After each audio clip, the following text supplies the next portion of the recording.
Lalu, bagaimanakah Injil itu boleh dikatakan sebagai satu berita yang damai? Apabila Yesaya meramalkan kelahiran Mesias, dia memberikan penghargaan kepadanya dengan gelaran Raja Damai. Apabila malaikat-malaikat mengumumkan kepada para gembala bahawa Kristus telah lahir, mereka menyanyi di atas dataran Bethlehem, kemuliaan bagi Allah di tempat yang maha tinggi dan damai sejahtera di bumi bagi orang yang berkenan pada hatinya. Lukas 2 ayat 14.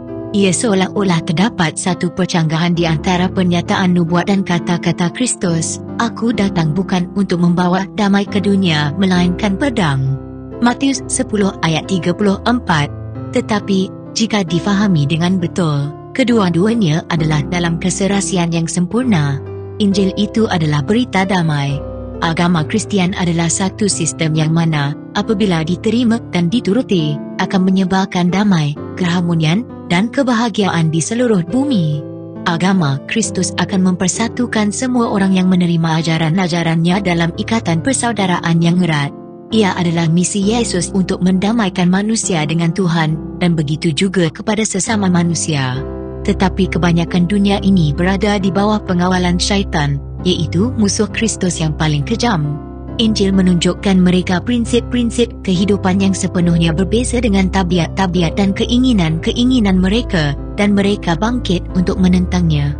Mereka membenci kesucian yang mendedahkan dan mengutuk dosa-dosa mereka, dan mereka menganiaya dan membinasakan orang-orang yang mendorong mereka kepada tuntutannya yang adil dan kudus. Disebabkan inilah, kerana kebenaran yang dimuliakan yang menyebabkan terjadinya kebencian dan persengketaan, Injil itu dikatakan sebagai pedang. Ketentuan misteri yang membolehkan orang-orang benar untuk menderita dalam penganiayaan di tangan orang-orang jahat telah menyebabkan kekeliruan besar kepada ramai orang yang lemah dalam iman. Sebahagian daripada mereka bahkan bersedia untuk membuang keyakinan mereka kepada Tuhan kerana dia menyebabkan orang-orang yang paling jahat mendapatkan kemakmuran, manakala orang-orang yang paling baik dan suci disakiti dan diseksa dengan kuasa jahat mereka. Ramai yang bertanya, bagaimanakah mungkin dia yang adil dan murah hati, dan juga yang mempunyai kuasa yang tidak terhingga, mengizinkan ketidakadilan dan penindasan yang sedemikian? Ini adalah satu soalan yang mana tidak ada apa yang boleh kita lakukan.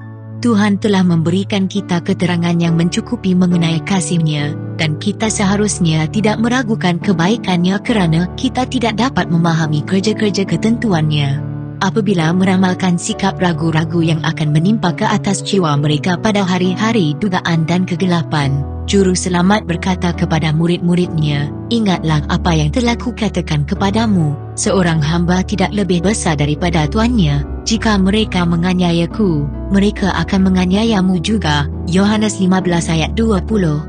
Yesus menderita untuk kita lebih daripada mana-mana pengikutnya yang menghadapi penderitaan kerana kekejaman orang-orang jahat. Mereka yang dipanggil untuk menanggung penyiksaan dan menjadi martir hanya mengikuti jejak langkah anak Tuhan yang dikasihi. Tuhan bukannya lengah menepati janji. 2 Petrus 3 ayat 9. Dia tidak melupakan atau mengabaikan anak-anaknya, tetapi dia mengizinkan orang-orang jahat untuk mendedahkan sifat perwatakan mereka yang sebenarnya, agar tiada seorang pun yang ingin melakukan kehendaknya tertipu oleh mereka. Sekali lagi, orang-orang benar ini ditempatkan di dalam rela penderitaan, agar mereka sendiri boleh disucikan. Dengan itu teladan mereka boleh meyakinkan orang lain mengenai realiti iman dan kebaikan, dan juga agar keteguhan dalam tindakan mereka boleh mendedahkan kesalahan orang-orang yang fasik dan tidak percaya. Tuhan mengizinkan orang-orang jahat untuk mendapatkan kemakmuran dan untuk mendedahkan permusuhan mereka terhadap Dia, agar apabila mereka telah memenuhi pengukuran mengenai kejahatan mereka, semua orang boleh melihat keadilan dan belas kasihan-Nya dalam kemusnahan mereka yang sepenuhnya. Hari pembalasan-Nya akan segera tiba di mana semua yang telah melanggar hukum-Nya dan menindas umat-Nya akan mendapat pembalasan yang adil mengenai perbuatan-perbuatan mereka. Apabila setiap perbuatan jahat atau ketidakadilan terhadap umat-umat Tuhan yang setia akan dihukum seolah-olah perbuatan itu telah dilakukan ke atas Kristus sendiri. Terdapat satu lagi soalan lain dan lebih penting yang harus mendapat perhatian gereja-gereja pada hari ini. Rasul Paulus menyatakan bahawa semua orang yang ingin hidup warak dalam Kristus Yesus akan dianiaya. 2 Timotius 3 ayat 12. Lalu, mengapakah penganiayaan itu seolah-olah leka dalam satu tahap yang besar? Satu-satunya sebab adalah kerana gereja telah menyesuaikan diri dengan ukuran duniawi dan oleh itu tidak menimbulkan penentangan. Agama yang wujud pada zaman kita bukanlah terdiri daripada sifat perwatakan yang suci dan kudus yang menandakan iman Kristian seperti pada zaman Kristus dan Rasul-Rasulnya. Ia hanyalah kerana jiwa berkompromi dengan dosa, kerana kebenaran agung mengenai firman Tuhan dipandang dengan acuh tak acuh, kerana hanya sedikit sahaja kesucian yang hidup di dalam gereja, yang membuatkan agama Kristian kelihatan seperti disukai ramai oleh dunia. Biarlah wujudnya pembangunan iman dan kuasa gereja yang mula-mula itu, dan roh penganiayaan akan dibangunkan, dan api penganiayaan akan dinyalakan kembali.